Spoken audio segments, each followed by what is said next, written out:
ज्ञानशक्तिसमारूढस्तत्त्वमाला विभूषित भुक्तिमुक्तिप्रदाता च तस्मै श्री गुरवे नमः। अनेकजन्मसम्प्राप्त कर्मेन्धनविदाहिने आत्मज्ञानाग्निदानेन तस्मै श्री गुरवे नमः। शोषणं भवसिन्धोश्च प्रापणं सारसम्पदः यस्य पादोदकं सम्यक् तस्मै श्री गुरवे नमः। न गुरोरधिकं तत्त्वं न गुरोरधिकं तपः तत्त्वज्ञानात् परं नास्ति तस्मै श्री गुरवे नमः। मन्नाथ श्रीजगन्नाथो मद्गुरु श्रीजगद्गुरु मदात्मा सर्वभूतात्मा तस्मै श्री गुरवे नमः। गुरुरादिरनादिश्च गुरुः परमदैवतम्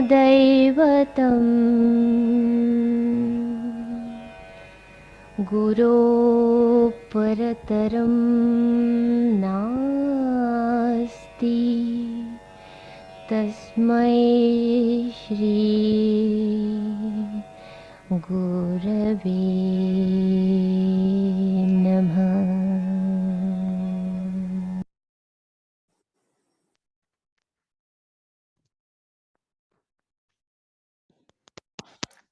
So hello, welcome everyone. Thank you for joining. So we'll start.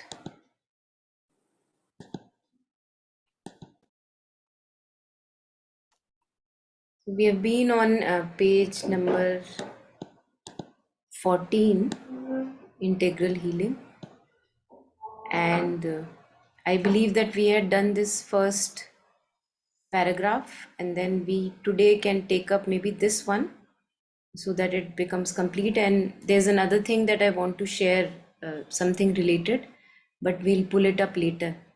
So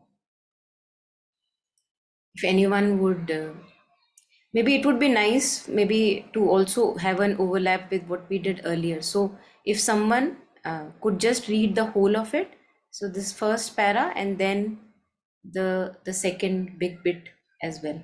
Anyone who feels ready?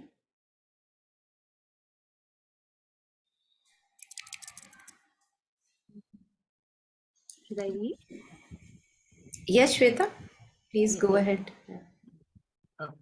These are some of the effects of the descent of higher consciousness into the most physical. It brings light, consciousness, force, ananda into the cells and all the physical movements. The body becomes conscious and vigilant and performs the right movements, obeying the higher will, or else automatically by the force of the consciousness that has come into it. It becomes more possible to control the functions of the body and set right anything that is wrong, to deal with illness and pain, etc. A greater control comes over the actions of the body and even over happenings to it from outside. The body becomes a more effective instrument for work. It becomes possible to minimize fatigue, peace, happiness, strength, lightness come into the whole physical system. Yes, thank you, Shweta. So this was where we stopped last, and I think it would be again very nice to put into context that those of us who are now consciously wanting to do this sadhana and purification of our being, mental purification, emotional, physical purification, it's there that we are having this higher light, consciousness, force, ananda. It's we were talking of the descent last time, and so maybe taking up this one, Rick, you wanted to read. If you want to read, maybe this one. As a relation between the spirit and body, the non-evolution will effectuate the spiritualization, perfection, and fulfill the physical being. Rick, can you maybe tighten up your wire a bit? I think something is loose somewhere.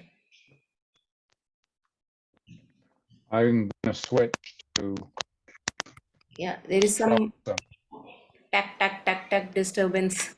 I think maybe because of the wire flapping. I don't know.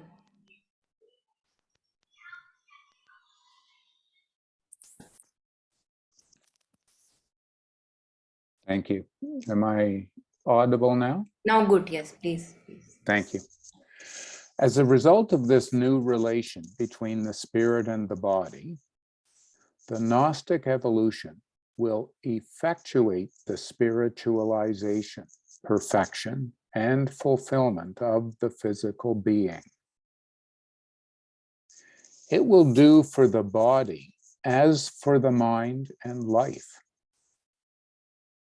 Apart from the obscurity, frailties, and limitations which this change will overcome, the body consciousness is a patient servant and can be, in its large reserve of possibilities, a potent instrument of the individual life. And it asks for little on its own account. What it craves for is duration, health, strength, physical perfection, bodily happiness, liberation from suffering, ease.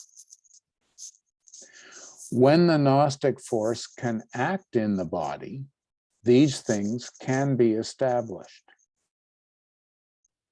For their opposites come from a pressure of external forces on the physical mind, on the nervous and material life, on the body organism, from an ignorance that does not know how to meet these forces, or is not able to meet them rightly or with power, and from some obscurity pervading the stuff of the physical consciousness and distorting its responses that reacts to them in a wrong way.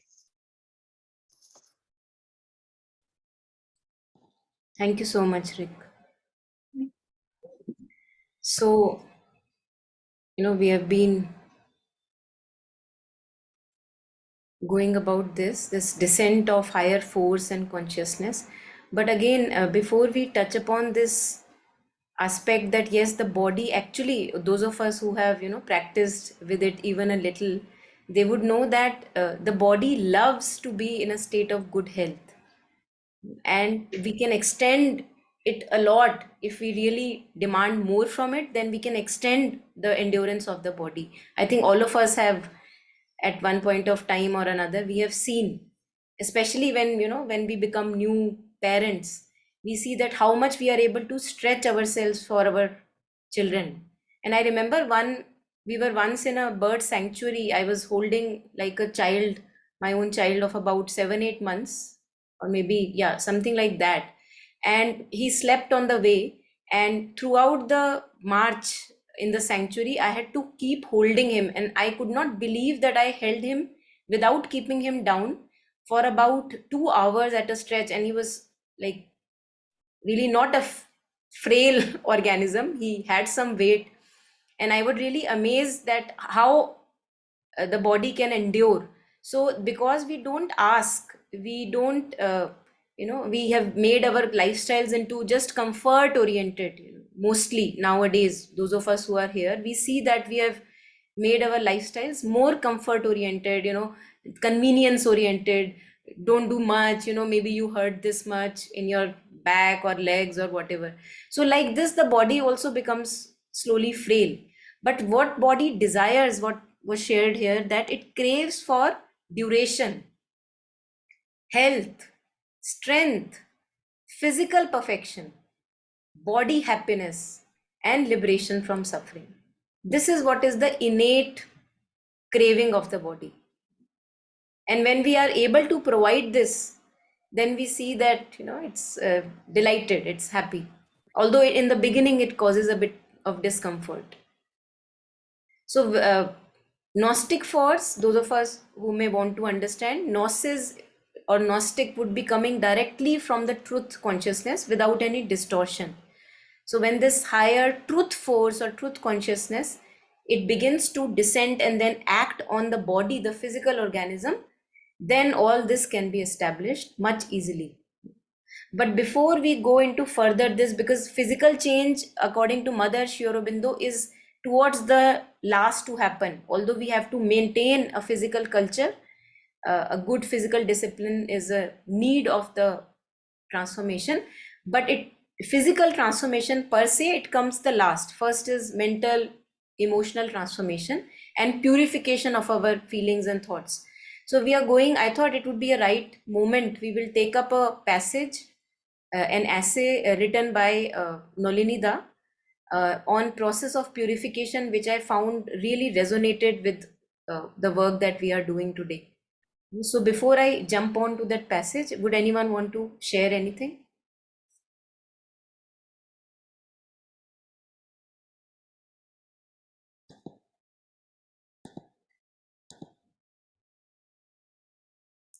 Okay, so I'm just pulling it up.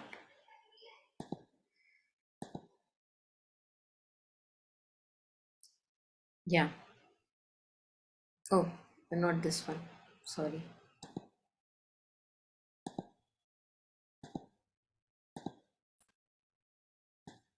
So this is for, again, I'm reiterating for those of us now who want to consciously take up this process of purification, because they have seen that nothing else is working, to our benefit and others' benefit. So this is the way to go. So for them, for those of us who are wanting to do this, he shares very clear, crisp pointers on the process of purification. So let us go through it like slowly. If anyone would like to read it. Taru, do you want to?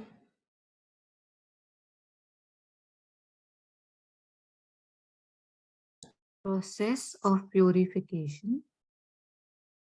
There are three well-marked stages in the process of the purification of nature and surrender to the divine. When one has made up one's mind finally to take to the path of spiritual life and to turn one's back on the life of ignorant nature, one enters at the outset into a phase of divided consciousness and life. It is the stage when one cries, the spirit is willing, but the flesh is weak. One feels an inner aspiration and devotion and even freedom and purity and wider consciousness. But actually, in the practical world, he follows the old nature, acts under the pressure of ignorance and the ripples. Should I pause? Yeah. Thank you. Yes. Good to pause here. Yeah, so please connect it with your own life. I mean, it's very, very clear that when even a part of our being has decided that, yes, I want to make this a conscious effort to be on the spiritual path, then although there is so it's, he says that earlier we were one with our patterns, tendencies, behaviors, but now a part of being is decided that, yes, I want to this part, walk this path, but we see that on the surface there are still the old patterns running, the old behavior goes on, we are not able to stop it. So there we enter into a phase of divided consciousness, as if one is traveling on two boats at one moment. It is the stage, and I'm sure we all have cried. We all have cried. It is the stage when one cries. The spirit is willing, but the flesh is weak. What do I do? What do I do? How to get this strength to go forward. You want to march forward, but your crying weaknesses, your crying patterns, they are like, they keep on coming up, showing their face. One one feels an inner aspiration and devotion, and even freedom and purity and wider consciousness. So all this parallelly is being felt. This is very beautiful to notice, because many a times we are confused. Okay, I am here, but I also see the dark, I also see the light. What is really happening? So the light is also there, the wideness and expansion in the being, and a deeper understanding is also there, but still the old patterns parallelly are there. One feels an inner aspiration and devotion, even freedom and purity and wider consciousness, but actually in the practical world, he follows the old nature, acts under the pressure of ignorance and the ripus. The ripus are our enemies, and enemies are uh, our sense mind, how we keep on judging and interpreting according to our logical, analytical mind, which is a very little window to the truth, but we still go on believing it. So that is our ripus, all the inputs that comes from the senses. So first there is perception, and then there is a thinking along with that perception. So I immediately buy into that thinking. I buy rigidly and solidly into my beliefs of that perception that is there. So, what that person said, I have a complete storyline in my head of what that person said means, right? So, that is the sense mind, that is the analytical, logical mind, which is like a distorted filter in front of us, which doesn't let us, be expanded. It suffocates. So, under the pressure of this ignorance, I am this limited self, limited by this body, ignorance, not knowing who we truly are, and the pressure of the sense mind, we live in this divided consciousness. We can't help but feel frustrated. So, all of us, I think it's very consoling to read this, because this is a thing on the way. This too shall pass. We can tell ourselves, but an important step on the way. So, anything to add on here, anyone?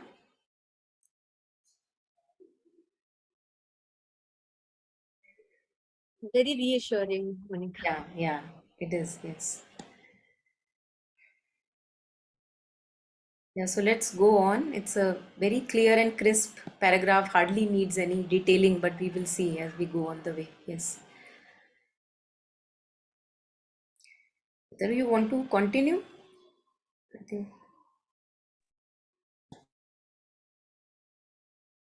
You are a mundane man with profane habits, and yet within, when aloof, you are in contact with the deeper and larger breadth of the spirit.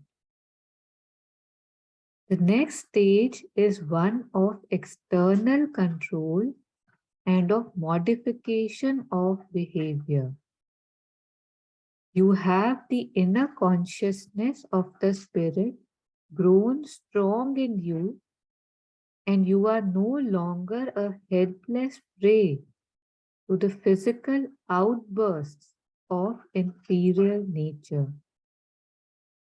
A kind of brake has been put upon the ongoing passions. Till at this stage, the surges of passion are there within, inside the wall of control, as it were. Yeah, thank you.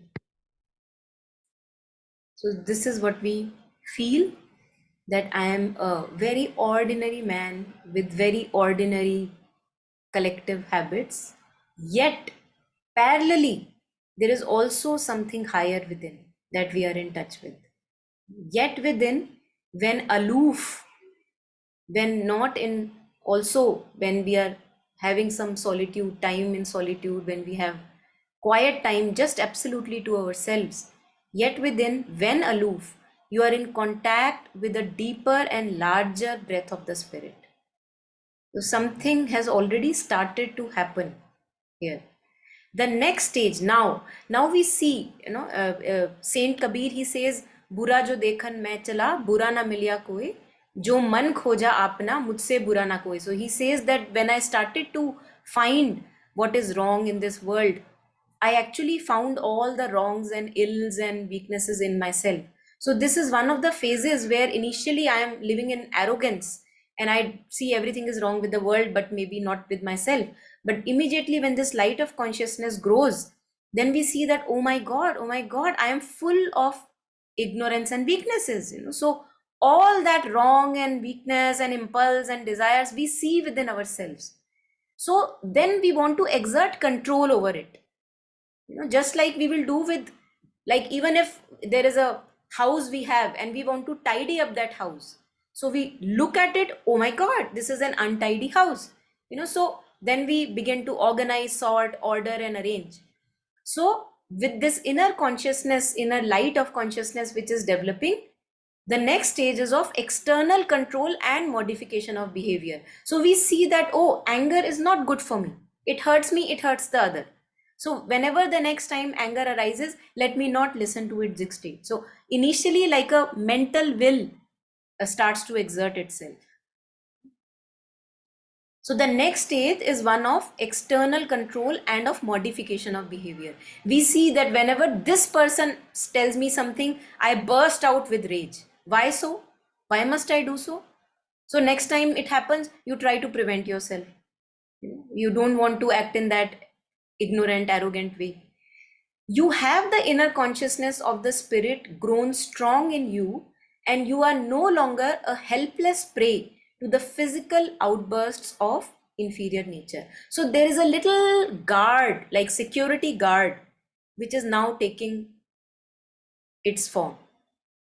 Now it knows, okay, who is a stranger, who is required, who is not required. Oh, this person brings a lot of garbage, this person doesn't have to be followed, the demands doesn't have to be followed. So there is now a vigilant guard kind of rising up in the being, and you want to maintain a sanctity in the territory, like you're putting a fence around it. You want to keep the territory clean.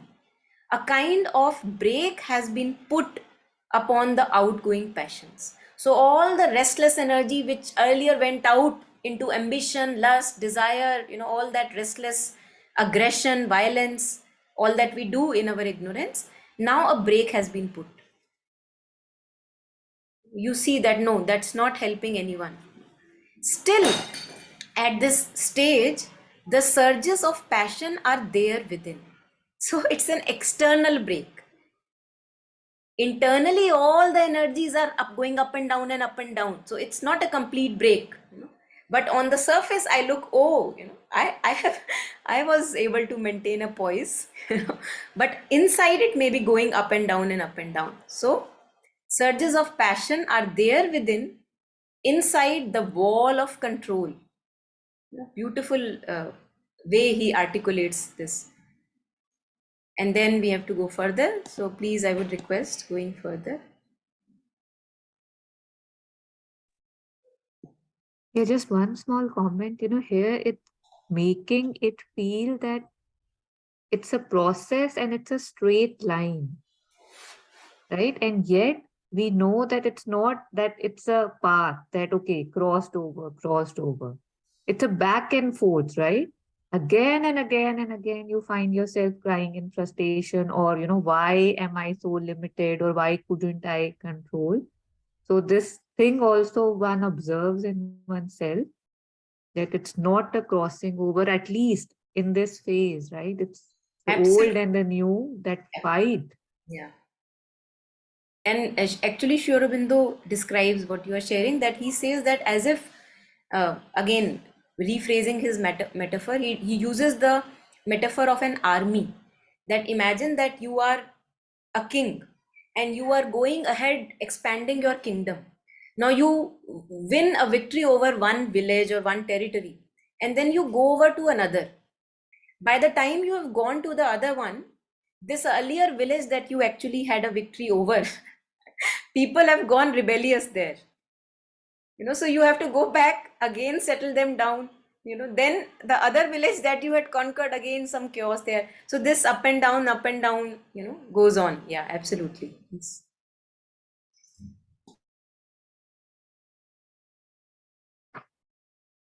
The pressure and demand of the spirit has brought about a deadlock in the ignorant movements of the outer nature. Although the physical, vital, and vital support behind has not been wholly purified and continues in its old way, expressing itself in veiled and sublimated acts and in dreams and imaginations. The vital support, even when it does not express itself in grosser physical movements, even when it is self-contained, yet maintains its old taste for them. Finally, when this taste even goes away, that is the suggestion in the beautiful and luminous phrase of the Gita, Rasa Valjam, Rasa Ras Avaljam, then only one rises into the integral and unadulterated life of the spirit. Till that final consummation happens, the period of interregnum is a great occasion for training and experience. It is of considerable interest also from the standpoint of occult knowledge. Yes, thank you. So now this growing light of consciousness within us, that's the demand and pressure of the spirit. It's exerting its pressure that no ignorant movement has to be allowed. Because there is, along with the darkness, there is also a light that is growing further and rising. So the pressure and demand of the spirit has brought about a deadlock in the ignorant movements of the outer nature, although the physico-vital and vital support behind has not been wholly purified.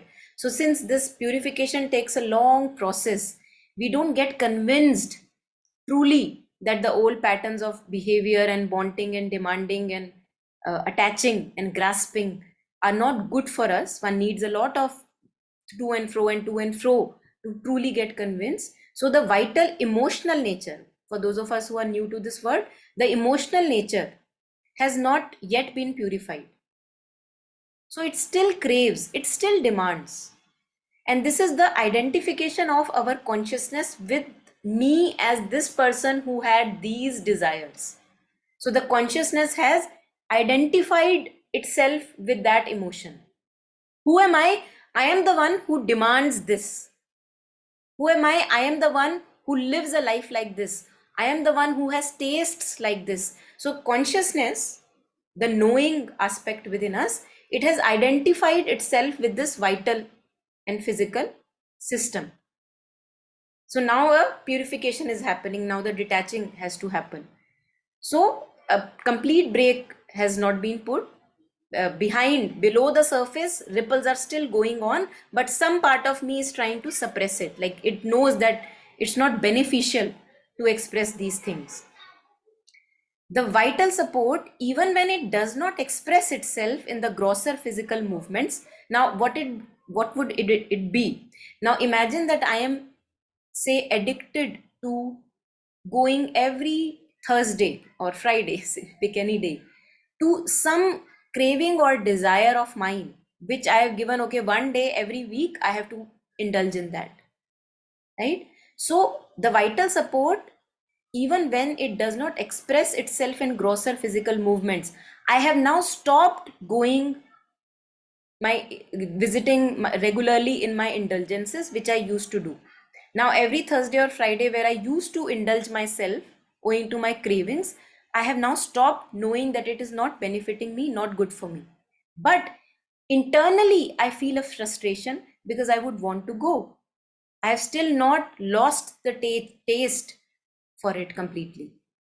So even when it is self-contained, yet it maintains its old taste for them. So on the surface, I'm saying, okay, let me have some boiled food.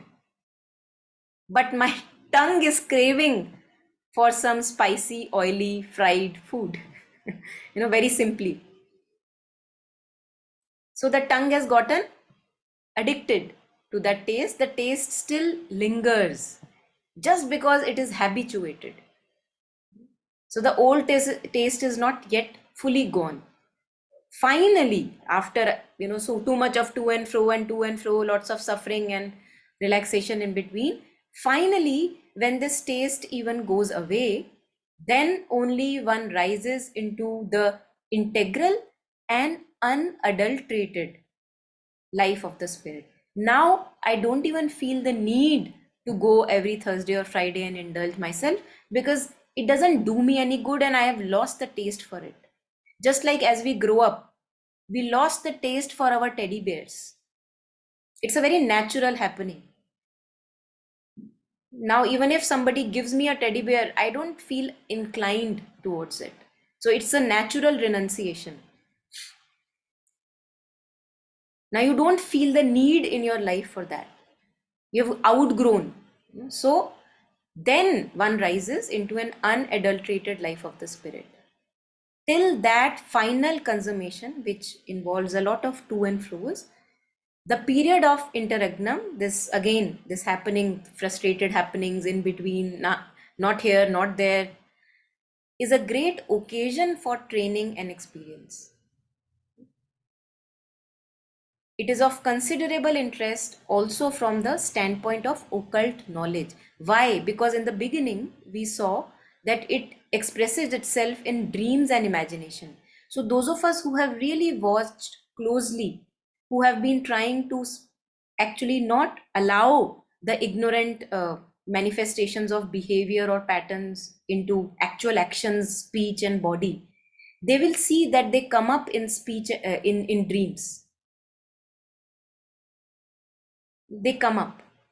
So it's like in some or the other form, I am being told to outgrow, or I am now at least not living it out in grosser physical form, but something in me wants to live it out in the dream world.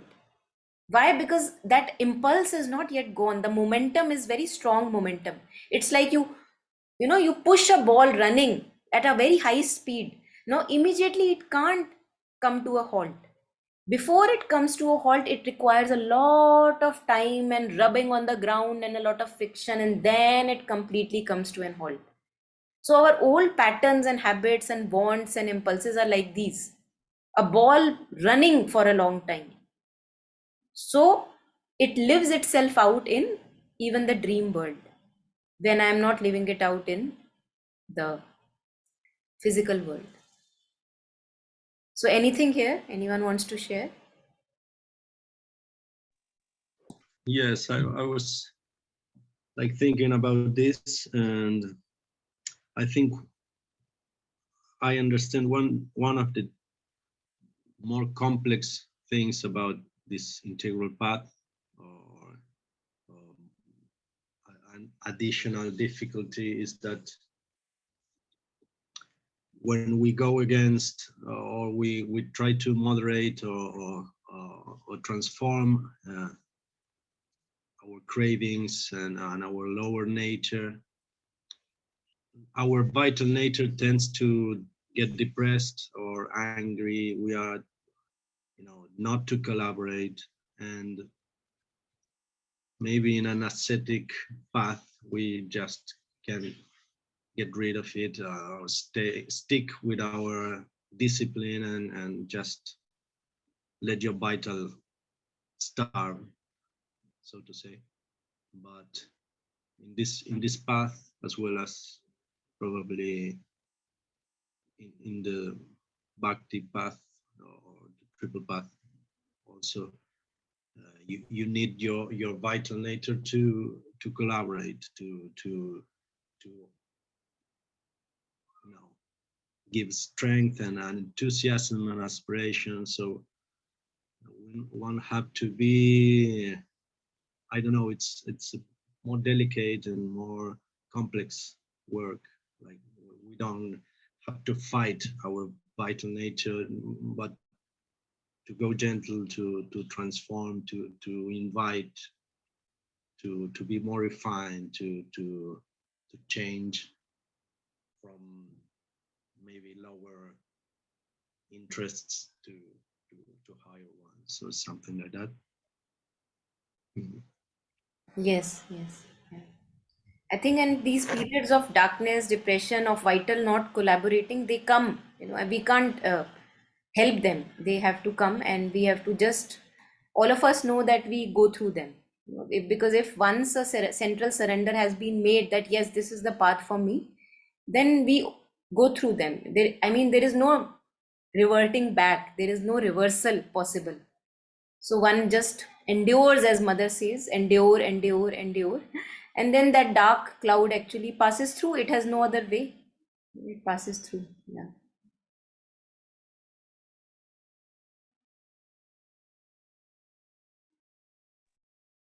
Once we had discussed, that example of a child throwing tantrums.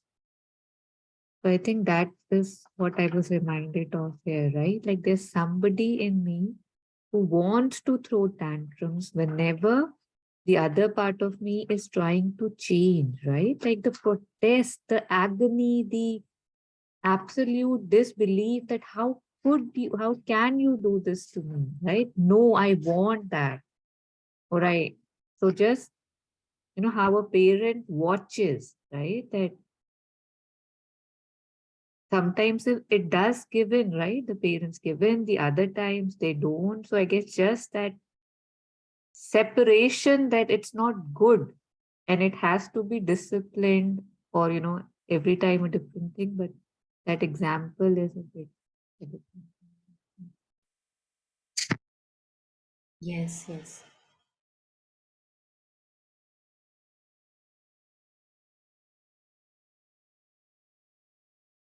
I think too, this the sentence about occult knowledge, and to me includes in this second stage an ability to become aware of the spiritual in me with one level of intent, the mental probably in tune with that, but the vital running amok like a crazy horse. And so the meaning I take from the occult knowledge is the ability to understand myself as at the same time spiritual and mental and vital, of course physical as well, but the occultness is the increasing ability to see myself in multiple realms, as it were. Yes, yes. Beautiful. Yes. I think earlier, we don't even know what part of my being demands, craves, and what is suppressing it. Now that we see that, there are categories that you are able to see this part, that part. So yes, there is a greater clarity and greater observation of the being. Yes, absolutely. Yeah. Yeah, well, though I keep an element of vigilant in me, but I keep falling back to my old patterns. I can see through it, but yet I keep falling back. And many a times I feel that my patience is getting tested. Yes, it is. Yes, absolutely. And there is no turning back.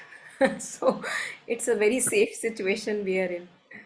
We Yeah. can only go forward. There is no turning back. And the what do you call the forward journey, it is many a times it seems very long and arduous one. It is, yes. It is. Yeah.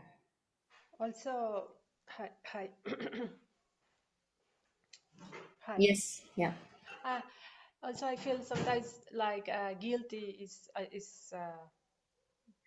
the one that take me back again to the habit, you know, and it's really like hard. I mean, like you say, yeah, maybe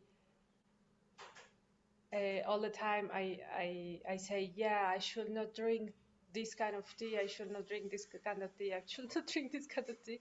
And then the first thing that I do in the morning is drink that kind of tea, you know. So it's like, oh my God, what is this, you know? And I just like, okay, so I already drink, so nothing cares anymore because I already did, you know. So it's just like feels frustration, yes, a lot of frustration.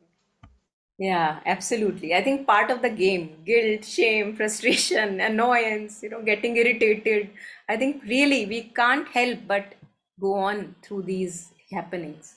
And as we will see that once we have decided, even a bit of us has decided, not even a complete, all the parts in the being, even a bit of us has decided the only way for me is this way.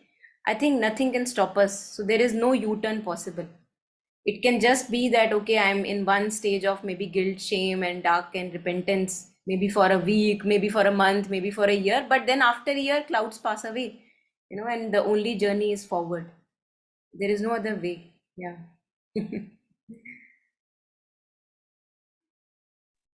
This realization that I am not one, I am many. In the beginning, it's a very big revelation because everything I feel, I hear, I want, I desire, I say right? I want it, I want it. But how Rick was pointing out, right? Like when I can see, okay, the mental is saying this, the feelings are going haywire, the physical is going there, although it sounds tedious, but it happens, right? That you can now see the mechanical nature of things. And if you would like to, you can sit and go for backwards, right? The physical is wanting this because this. Now let me change that, right? Like so many, how we have associations with things, right?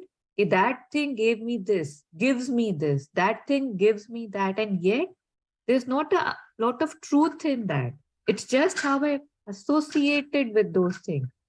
So once when I can start this distinction, it's a bit when I don't know, for me, when I can see the mechanics of how it's happening, when that stepping back of I happens, it feels a bit more light is there for me to see where to put what now, right? To organize things better and not just say that I.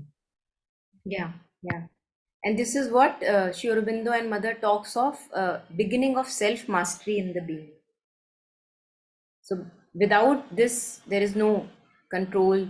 And in the beginning, it could be a mental control only, which is very precarious, but still it's a good beginning for us, where there was hardly any control. We are all swayed and puppets of mental vital movements. So now, because of this witnessing stance developing, and as both of you were sharing, this categorization that can be seen in the being, there, as if now a master has suddenly arrived in a farmland, and it knows where to put up the fence, where not to. Okay, here the wild animals are entering, not to expose to the wild animals here.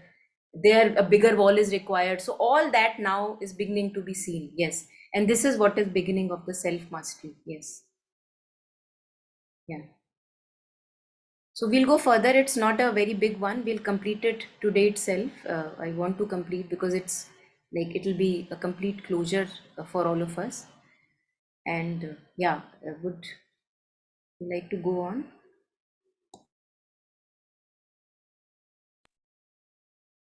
There are two types, which means two stages of control.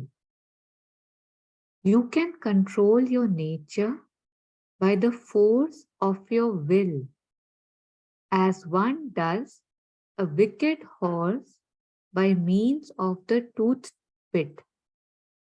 But this control is precarious, and the clearing or purification effected is only skin deep. At the slightest weakening of the will or a momentary lack of vigilance, you may find yourself in the very midst of a volcanic eruption of passions. Even otherwise, even if there happens no external outburst, the burden or pressure of the ignorant nature is always there, and the struggle or tension, although thrown into the background, obstructs the nature, does not give it the free and spontaneous higher poise of the spirit. The other control comes from the inmost being, from the spiritual self itself. It is automatic and it is occult in its action and therefore naturally effective. When the spirit, the inner control, antaryami, works, it happens that even if the desires are there, the occasions for their satisfaction are withdrawn from you. So now it's so beautiful, really so beautiful, because many a times we consider many happenings in our life. Oh my God, why would mother do this to me? You know what? I feel so devoted to the mother, but you know, I still am in such a helpless condition. So here he clarifies a very good deal to a very great extent. I mean, I've never read such a beautiful clarification on this. So again, starting from the first point, there are two types, which means two stages of control. We were talking about this. You can control your nature by the force of your will. So a mental will you exert. Okay, I now don't want to indulge myself because it doesn't benefit me. So a mental will or a vital will, it exerts itself. The force of your will, as one does a wicked horse by means of the toothed bit. But this control is precarious. So as we were discussing that many a times this won't work. It's an external pressure that we are applying to, like, you know, like in dams, like there is a big flow of river that we have blocked by using a dam, the wall of the dam.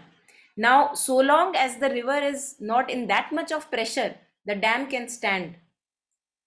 But when the river gains really big strength because of, say, monsoons in India, then if you don't know when the dam would break. So it's that kind of a precarious control. We don't know when it will break. It has the capacity of breaking. So at the slightest weakening of will or a momentary lack of vigilance, or you say, okay, let me indulge myself today. You know, how does it matter? Haven't I been, you know, tolerating for past 1 year, you know, being an ascetic? Just one, you know. So momentary lack of vigilance, you may find yourself in the very midst of a volcanic eruption of passions.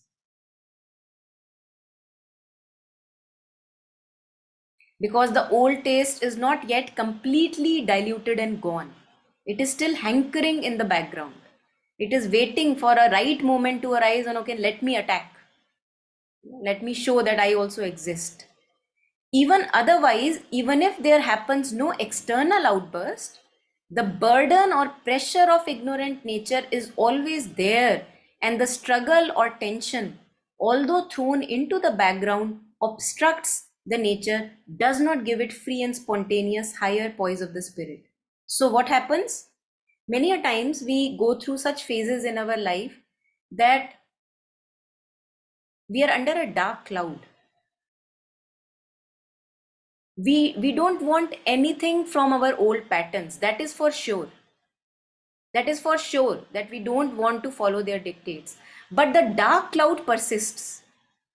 Now one wonders, what is that dark cloud? What is that physical resistance that I'm feeling? My enthusiasm is gone. It's like something is dark, lingering. That's the ignorant nature.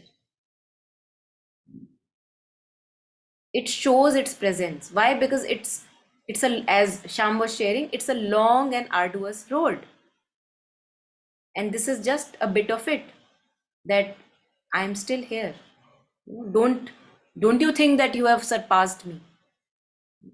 And that is where integral yoga stands apart, because integral yoga is taking forward this ignorant nature also. Like, imagine that there is a family walking. Now father and mother maybe are fast paced, so they will walk forward. But little children, say 1 year old, 2 year old, who have just started walking, they will tumble down, they will get up, they will walk. Their speed is, they can't match the speed of father and mother. So, what will father and mother do? They will stop, they will pause, they will go back to the child, maybe pick up the child for some time, maybe hold the finger. So, this is our ignorant nature, which we can't leave behind. We will keep coming back to and fro and to and fro, because we want to take it ahead, because we know that this is our path, that to bring complete light even in the ignorant nature. So the father and mother would be this increasing light of the spirit growing in us, the knowing aspect, the witnessing aspect. It knows what is good, what is not good.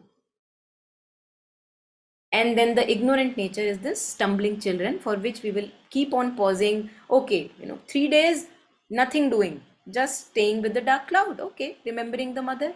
How does it matter? It'll pass through. So this is what is, I believe, sharing about that. Although thrown in the background, it still obstructs the nature and does not give it the free and spontaneous higher poise of the spirit, that everything becomes light and nature follows that light. Not going to happen that soon. The other control comes from the inmost being. Now this is a process, and this is also the second stage of control, which is a much stronger control. Like, this is not that mental control which can be precariously thrown away. This comes from the inmost being, from the spiritual self itself. It is an automatic, and it's occult in action, and therefore naturally effective.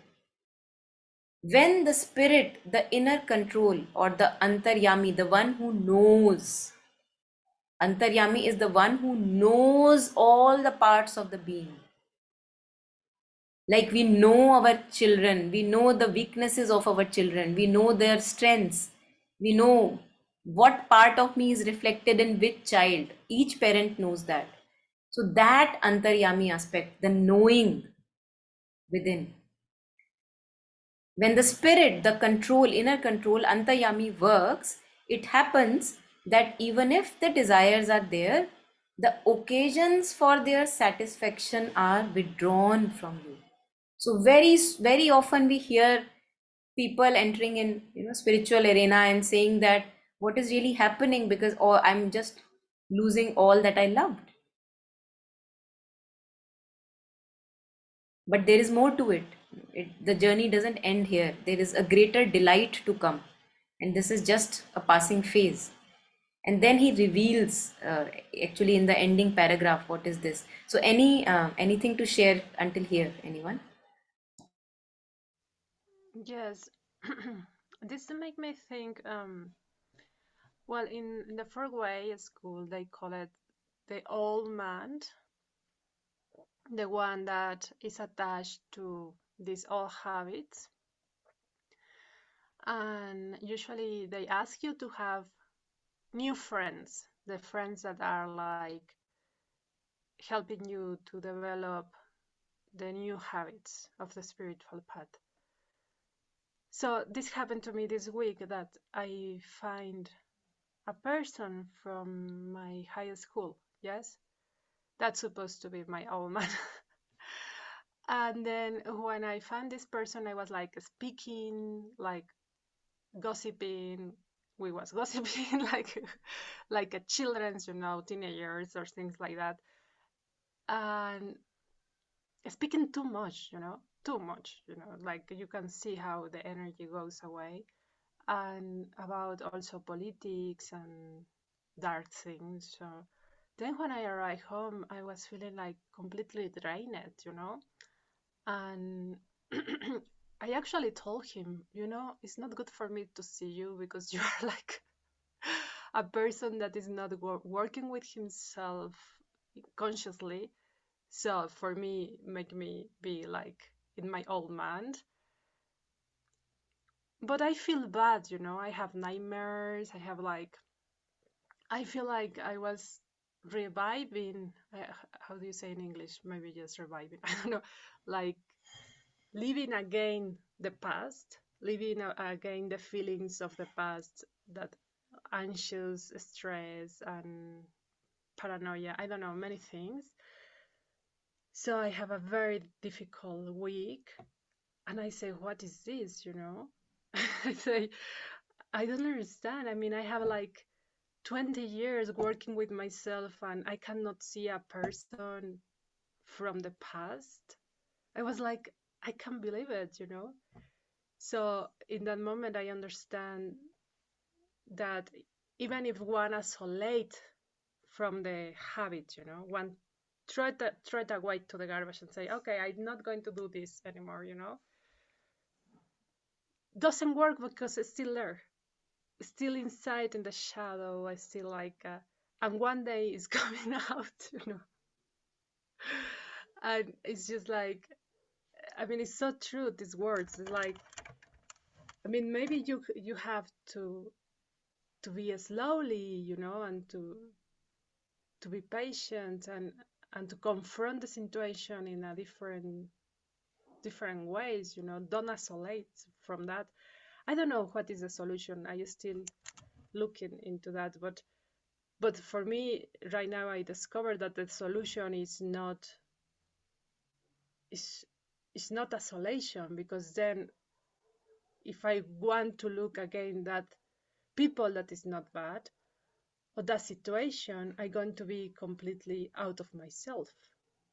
I mean, in crisis. I don't know if I understand, if I explain myself. Yeah, So absolutely. Yes. a little bit, I understand the origin of my illness, epilepsy, Hmm.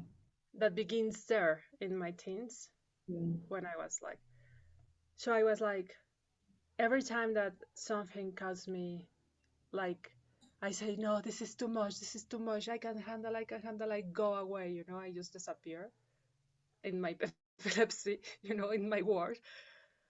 And it's like, I mean, I don't want to confront the world. I don't want to see the world how it is. And my mom, and what is funny is that my mom say, it's okay. You are not like everybody. You don't have the personality. You don't have this false personality. You cannot live in that world. But I am like, right now, I am like, just like, I don't understand. I mean, it's just like,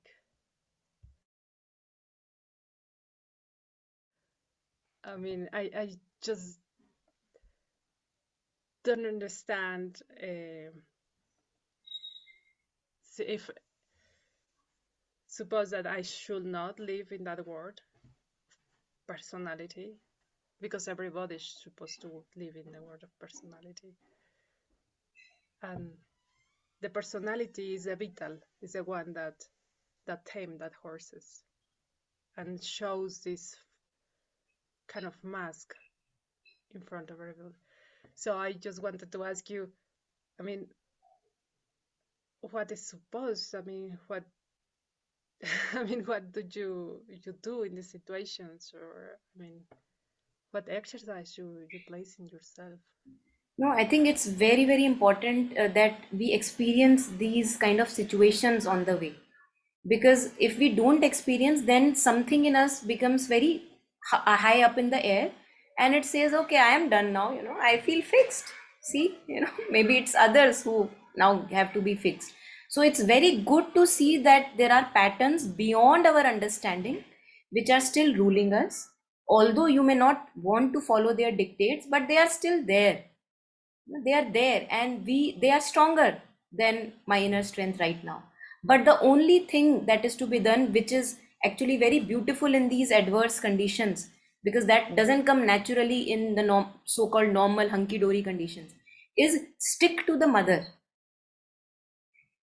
Stick even tightly, because when the day is going nicely and you don't have these adverse conditions, we don't stick to the mother as tightly, as intensely as we stick in the adverse situations.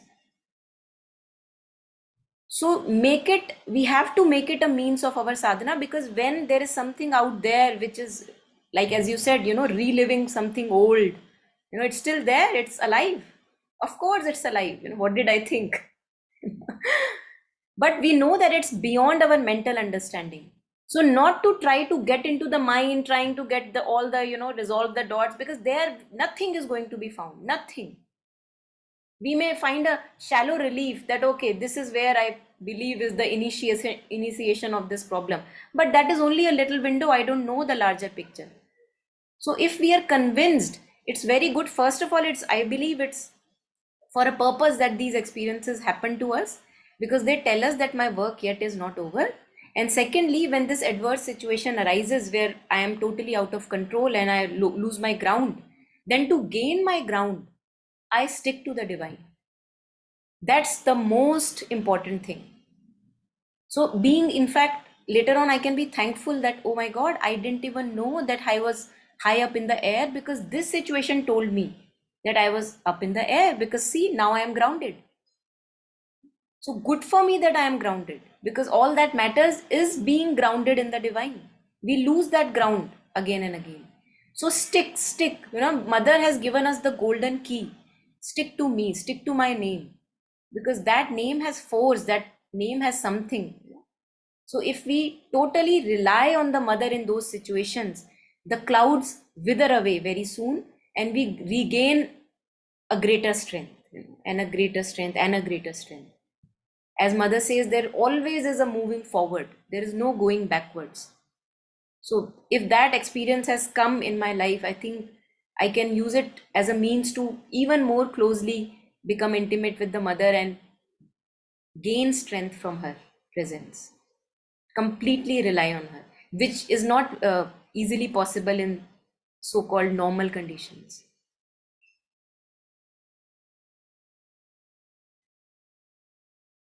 And then mother guides, that's the unfolding of each one's life, that there is no formula. Sticking to the mother tells your formulas, it's like your personal journey with the mother. She will tell you the formula. We may not know about it, we don't need to know about it, but the only formula is the mother. I think that's the only formula that's there, but all other formulas are infinite possibilities.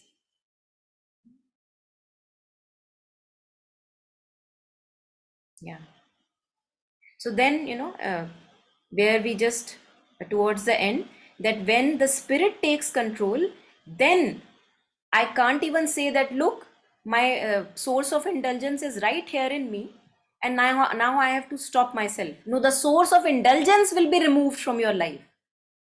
Completely gone. Now you can feel frustrated for some time if you wish, like, pang around, have a pang in your heart, beat your legs here and there like that, but the source is not there. Now what to do? You will have to channelize these restless energies somewhere now, because the source of your desire, the indulgence in the desire, that's removed from the scene. It can't be achieved.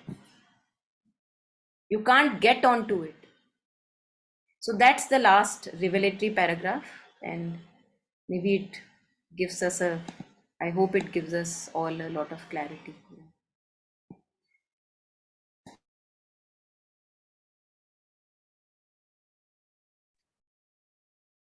Just one comment, when we read what we just read, like knowing again from my own experience, it feels that if I'm just having a mental restraint, that is inferior, or that would not take me anywhere. But that's not true. It says it's a stage, right? So if I'm, say, submerged in a pond of mud, if somebody says sit up, I'll say, what do I do if I'm sitting up? I'm still in the mud. But if I sit up, that's better than being submerged. If with my mental will, if I say, okay, let me walk and see if there's an end to that mud, something in me could tell me, but I'm still in the mud. Yes, I am. But I'm now trying to find my way out, right? So because sometimes, reading something like this can be misinterpreted that it's of no use, right? All my mental disciplines or detachment, all those superficial, and you know it. And yet, because if right now this is all I think I can do, at least let me do that, right? Like that's better than just saying that this doesn't work. It takes me somewhere. It does take me somewhere. So one cannot discredit or discount where it takes you. Yeah. I am agreeing with you. It's like at the observer, yes? Like you develop the observer through the mental, and when you have this observer, is awareness, a little bit awareness, and it's very important. Yes, it's very, very nice. Yes.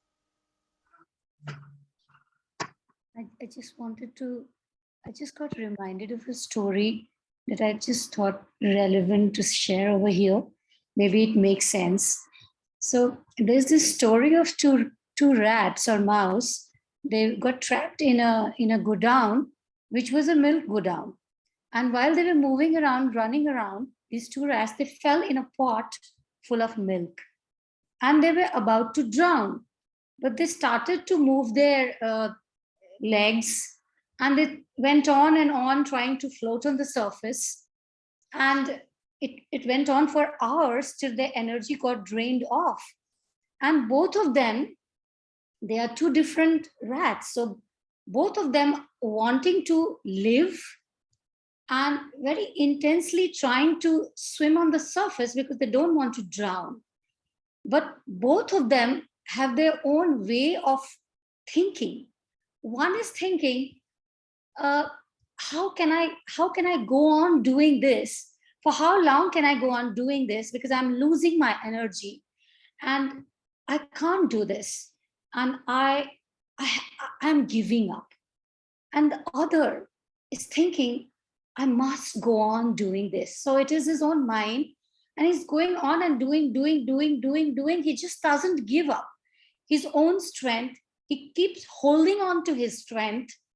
And he keeps on doing that. And as it is about to become morning, the whole milk turns into butter because he's churning the milk.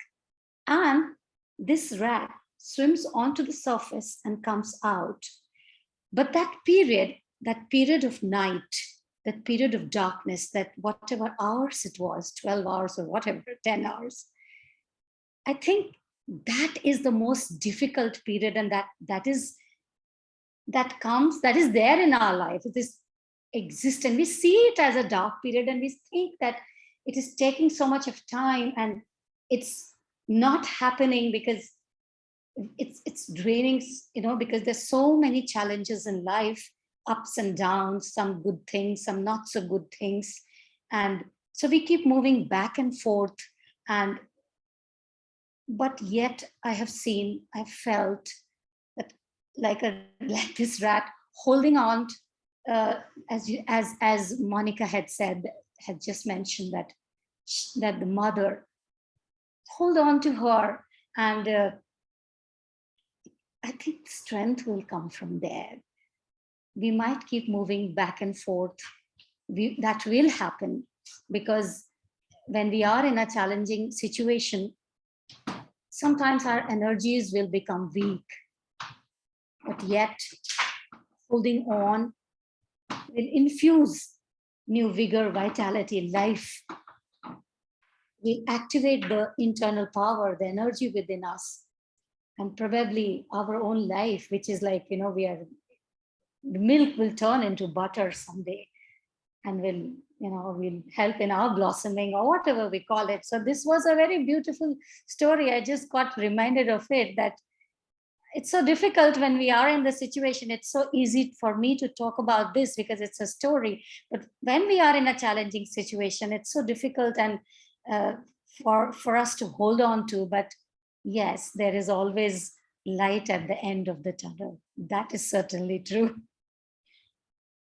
Yeah, thank you. Thank you for sharing that. Yes.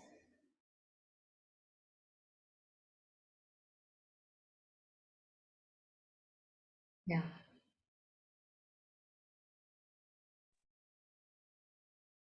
As the mother says, some people who are destined for the spiritual life lose all earthly props whenever they wish to lean upon them.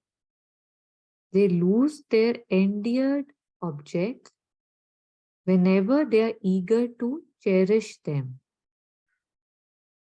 At a certain stage of the growth of the inner consciousness, the demand of the soul makes it impossible for the vital or physico-vital, so far as it is unpurified and unprepared, to secure its objects.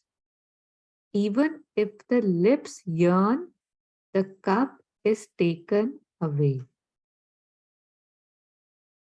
The circumstances themselves yield to the pressure of the inner being and conspire, as it were, to withhold and remove all dangerous contacts. The being has not to say, "Lead me not into temptation," for the temptations by themselves slip away. That is the earlier poise of the interregnum we are describing. The next poise comes when the wish impulses, the subjective vibrations also melt and disappear. Then there appears no such things as temptations. Objects, events, circumstances that might have acted in that role come and go. But the being remains indifferent and unruffled because suffused with the delight of another contact. The detachment from the worldly is secure and absolute because the being has found its attachment to the divine. That is the beginning of the integral spiritualization of the nature.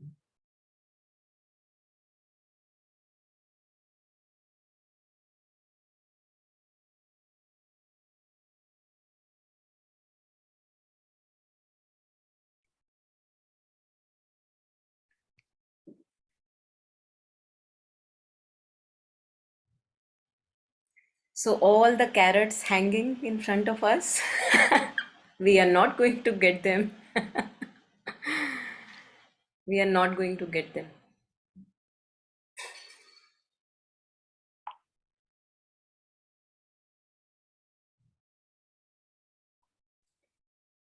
This is somewhat analogous to the story that we just heard about the mouse in the butter, the two mice in the butter.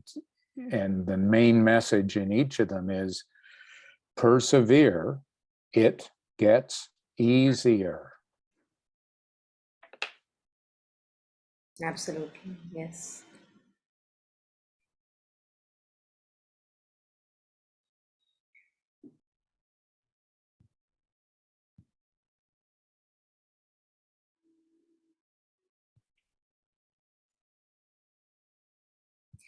I think in the beginning it feels very disappointing.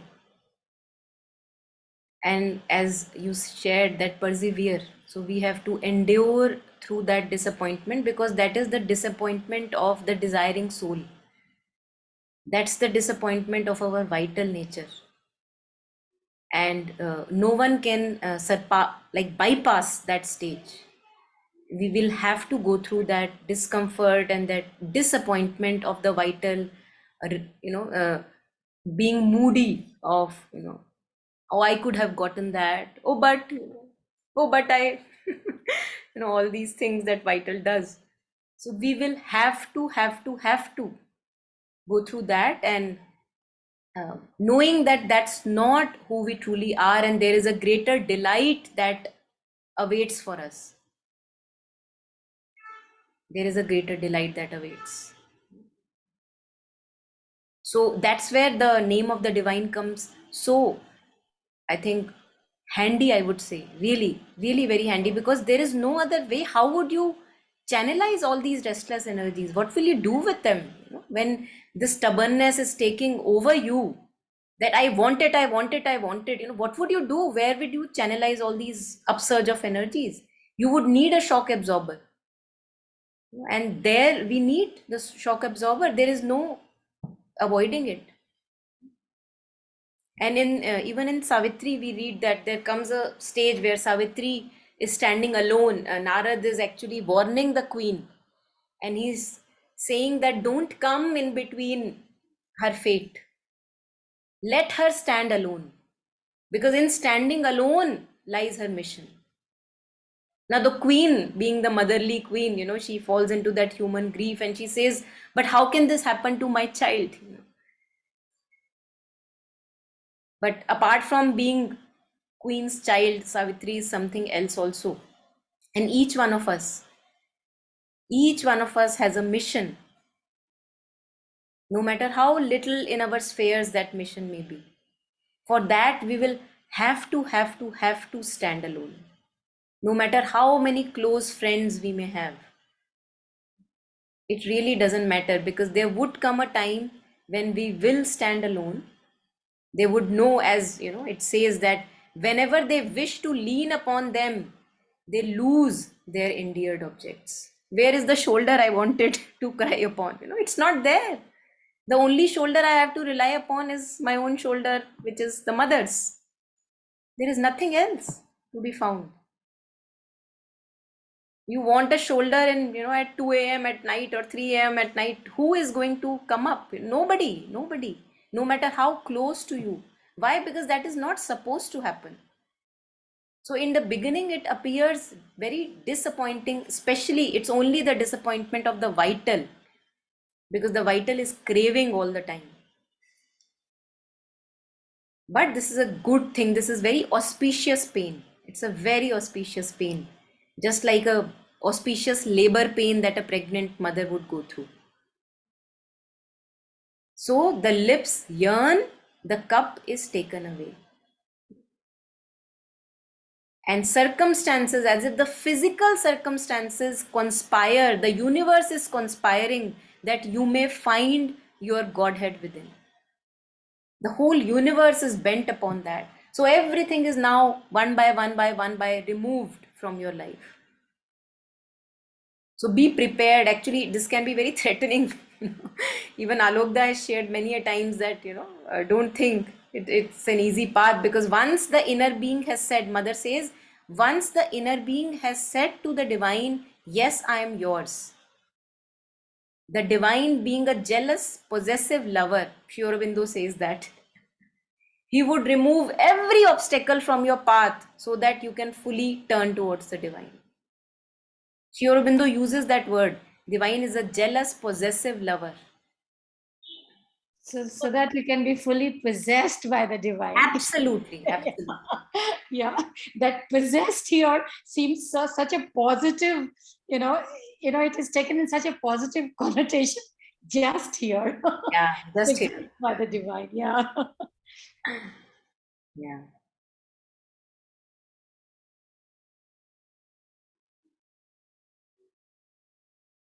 So this, this regarding this, that is the earlier poise of interregnum we were describing.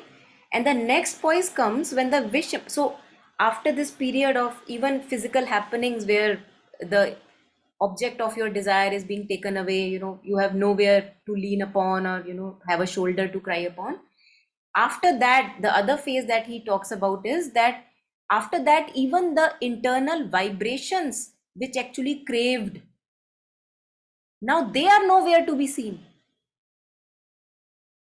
As if you are totally a different person. You can't relate with that older self. That at one point, actually, you demanded that. Completely gone, like a tsunami comes and all the buildings gone, withered away. You don't even know whether something was standing a day before. So then the wish impulses, the subjective vibrations also melt and disappear. Now, this is absolute calm within. Then there appear no such things as temptations. So you can be in the middle of a bar or a dancing area or wherever you got attracted earlier, but you are as if you are a nobody. Things can just go transparently through you. They don't touch you. There is nowhere in that body, there is nothing in that body which can be touched and triggered. So that stage has come. And again, one has to know that it is not a linear thing. It happens successively, simultaneously, parallelly, all of that. So objects, events, circumstances that might have acted in that role come and go, but the being remains indifferent and unruffled because suffused with the delight of another contact. Why? Because it has gotten something else. See, we are sticky beings. We will stick somewhere. So in the beginning, I'm sticking to all the wrong things which are not good for me and neither for the other person. But then slowly this period of confusion and turmoil where I'm really frustrated, annoyed and all that, lots of turmoil. And then a new sticking we have got. Sticking to the divine. Now there is an absolute stabilization in that sticking.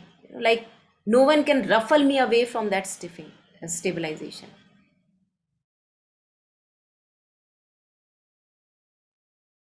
So there is a period in between, which is a period full of frustration, when the new sticking has not completely stabilized. The new delight has not completely come in my life, but the older is being pulled away. That's the time of frustration and endurance.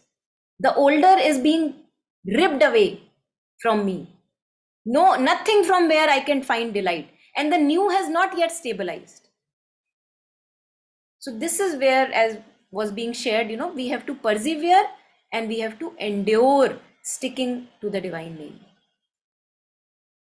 The detachment from the worldly now is secure and absolute because the being has found its attachment to the divine. A new ground has been given now. The worldly ground has been ripped apart. And there comes a time when the worldly ground is being ripped apart. The new has not yet come into its full glory. That's the time where most arduous tapasya is required. Sticking to the name of the mother, sticking to the divine is required. And no one can avoid that pain. No one can avoid that misery, frustration, darkness. All of that we have to go through.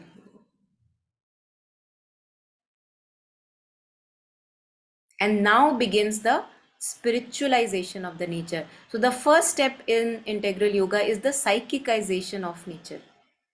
Psychicization is getting in touch with this inner witnessing aspect.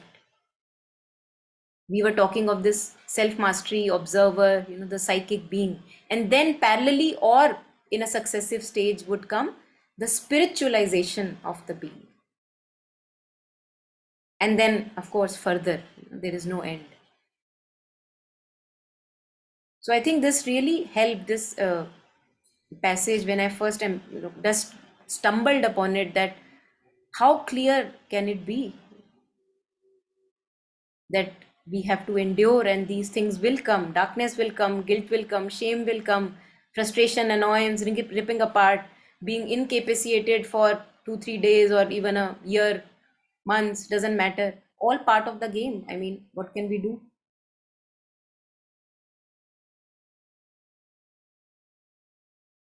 And this is part of integral healing for those of us who may be wondering that we are sitting in session of integral healing, there is no healing that I can hear. This is how we heal ourselves truly. Yeah, any last comments, anyone? So if I Sometimes it understand happens that, that calm that we feel, that we face, but that calm is just like that calmness before the hurricane, as they say, tufan se pehle ki shanti. So what happens is that we feel convinced that the calmness is uh, eternal and nothing can disturb me now. But then suddenly that is just a foul play that the calmness is you know doing, and again you enter into the same turmoil, and then you wonder that what happened to the calmness. So that happens a lot with me. Yeah, beautiful. And I think we have to know that all that can be seen is fleeting. Calmness can be seen, fleeting. Sadness can be seen, fleeting. Happiness, joy, delight can be seen, fleeting. The only thing that is not fleeting, Mother talks about this, how to identify with your true self. She says the only thing that is not fleeting is the seeing, which is seeing all these coming and going and coming and going. Absolutely. So that's where we have to identify ourselves.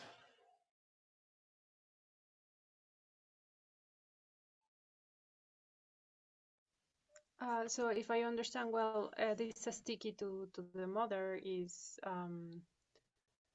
to be devotional to her, like just to be devotional, to be there, like I pray, think pray, pray, pray.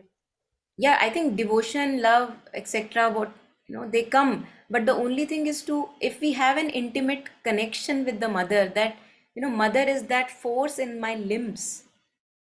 Mother is the force which is making me speak. Mother is the force of my intelligence, the clarity in my knowing. So each part of my being is alive because of the mother's consciousness. Wouldn't she know better? Wouldn't she know better?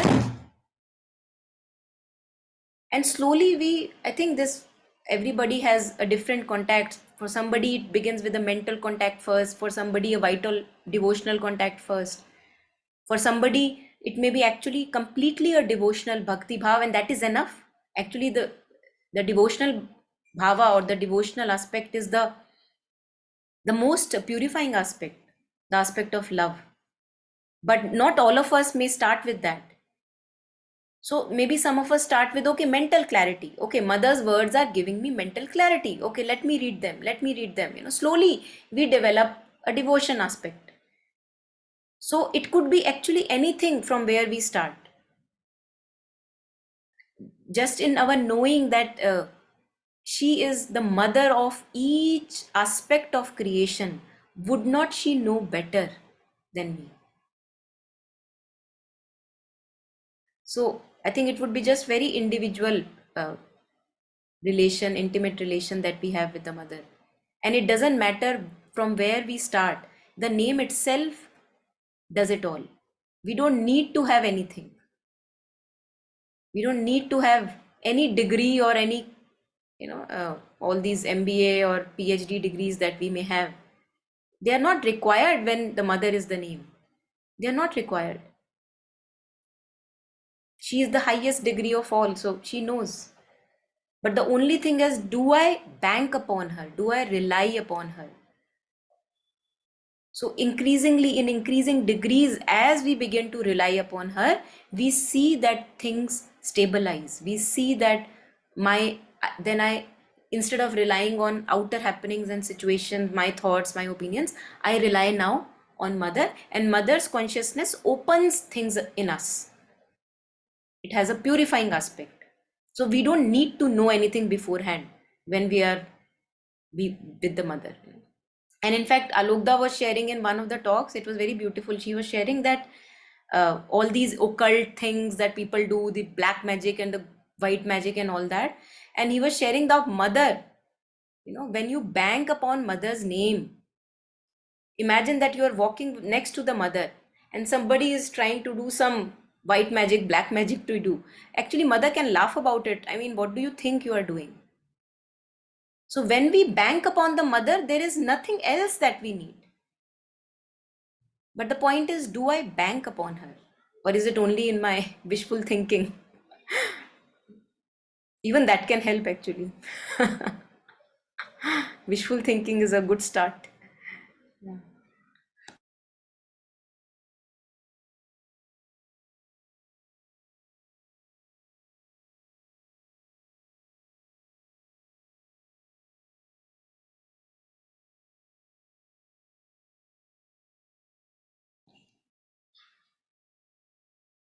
So I think maybe we can end here if no further comments. Thank you for a lot of patience, I think, to stand very absorbed till the last of this essay. I really appreciate that. And thanks for joining in and reflecting together. And we can find this passage on incarnate word, and I can also share it on the group itself for those of us who may want to go over it again. Yeah. Thank you, Monica. Thank you. Thanks. Yes, please, Monica. I Thank will you. do. Thank you. Thank you, Tarun. Bye-bye.